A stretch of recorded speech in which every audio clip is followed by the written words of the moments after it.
आणि ते शिवसेनेच्याच मंत्र्यांचं काय होतं आणि राष्ट्रवादी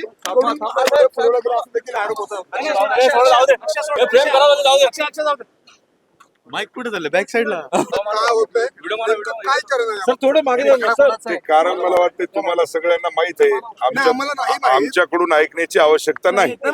शिवसेनेवरती प्रेशर टेक्निक आहे का? हे एक प्रकारचं शिवसेनेवरती प्रेशर टेक्निक आहे का? कुठल्याही प्रकारचं टार्गेट करण्याची काही मला वाटते की कोण टार्गेट करायले कोण काही नाही याच्याकडे शिवसेना लक्ष देणारी नाही.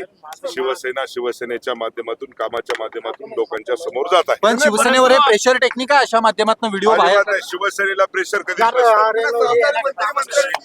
शिवसेनेला कधी प्रेशर नसतं. शिवसेनात प्रेशर लोकांना असते.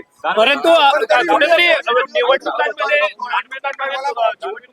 गंभीर नाही वाटत का तुम्हाला? अजिबात नाही. पैसे एक ध्यानात ठेवा,